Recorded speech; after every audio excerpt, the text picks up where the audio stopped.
I'm Anne from Game Like a Mother. Today I'm going to show you how to play That's Pretty Clever. It's ages 14 and up, 1 to 4 players, and takes 30 minutes. Let me show you how to play. The goal of the game is to get the most points. You get points by rolling dice and marking down the die numbers and the corresponding color spots on your score sheet. We're going to show a 2-player game here, but we're just zoomed in on one score sheet at a time because these are pretty little and have a lot of things going on, and it just makes it a little bit easier to see. You get to pick whoever is going to start randomly. It doesn't really matter. You get an equal number of turns. To begin, for round 1, you start. You can cross that off, and everybody starts with a re-roll. And so you can mark that. Both players are going to mark that on their sheet. You just circle it, and then whenever you use it, you can cross it off, and that's how you keep track.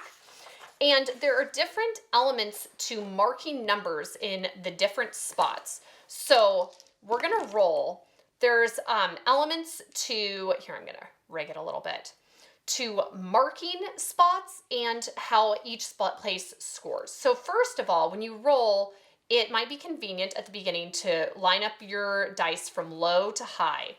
And the trick is whatever die you collect, you get to collect 3 dice during your active roll phase. So if you collect a 5 die, then all of the numbers lower than that get put aside and you don't get to re-roll them the rest of the round. So that's not ideal.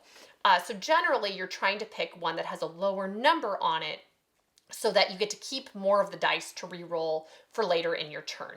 So for marking spots on the board, for yellow, you're only going to mark whatever the spot is that has the number, and there has to be a spot for it or you can't mark it. So if they pick the 4, there's 2 different spots to mark for a 4. And on this, you're getting points by completing these columns, but then there are bonuses as you complete rows, and I'll show you what that looks like. For blue is a combination of whatever blue is rolled and the white, which is a wild. Wild can be used in any one of these spots, but it is always combined with blue to give the number. So this is a 9. Even if you picked this one and it was off to the side for later and you were, if you picked blue and then you re-rolled this later and it became a 3, then it would still combine with this if you wanted to mark it in the blue. So it's not bad once you've done it once or twice. It becomes much more intuitive, but it's just different the first time that you play. So this was a 5, this was a 4. For green, you have to mark from low to high. So the first spot, you mark from left to right, and the first spot has to be a 1 or higher, which is, any number. So that works really well. So if you chose this and marked a 3 here, that would be really nice because you get to keep the rest of your dice to re-roll. For the other 2 dice, you get to collect this active round, this active roll phase.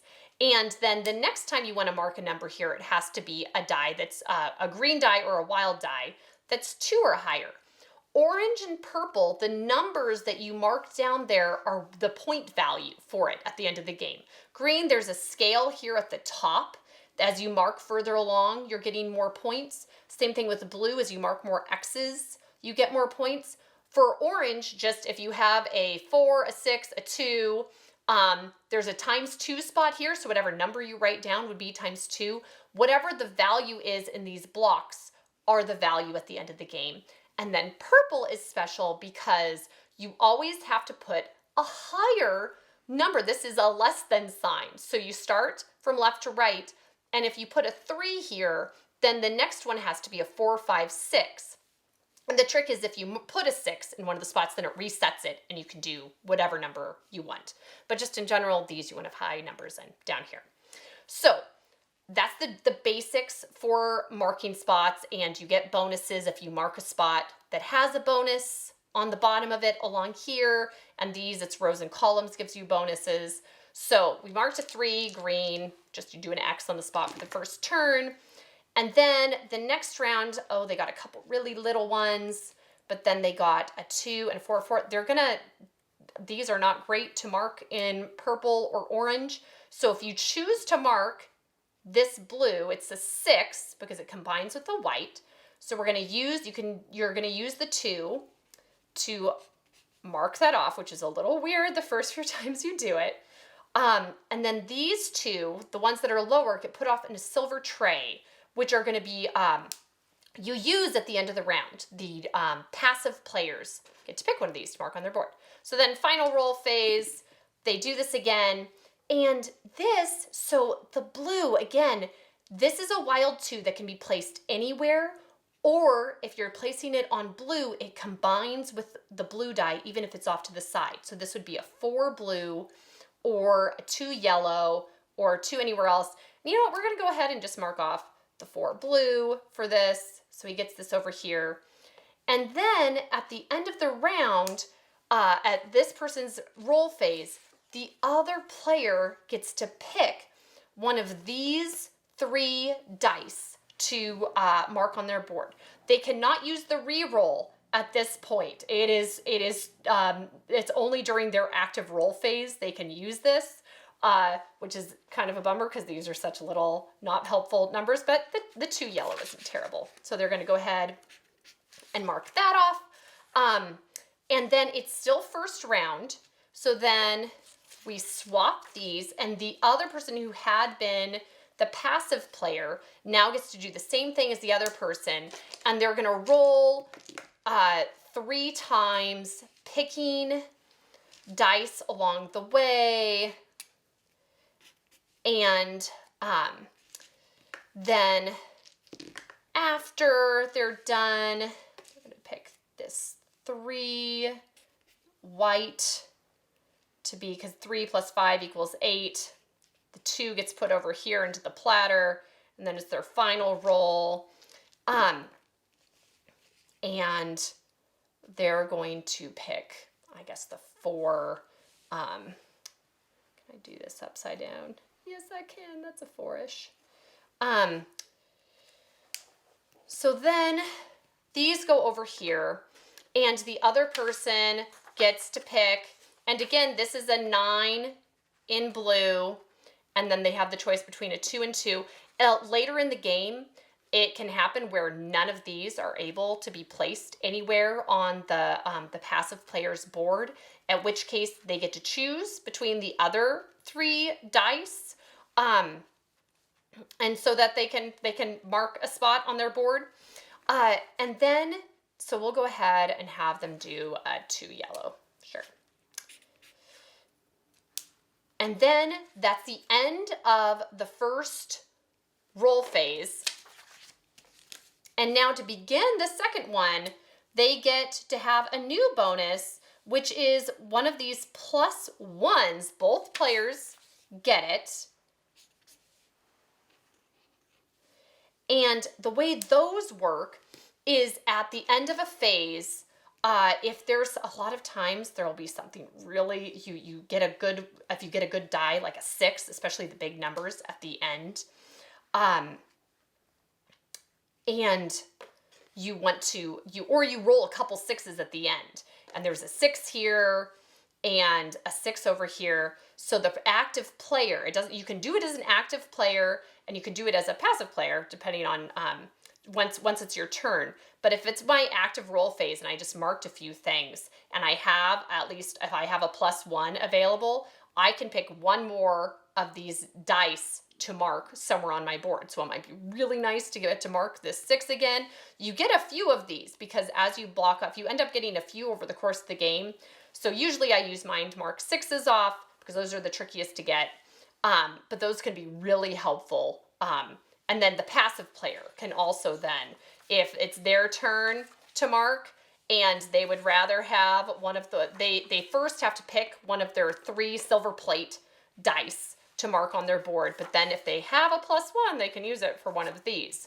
And then for end of game scoring, a lot of these bonuses are pretty clear. Blue X, 4 orange, you would just put a 4 in one of the orange boxes once you complete this row.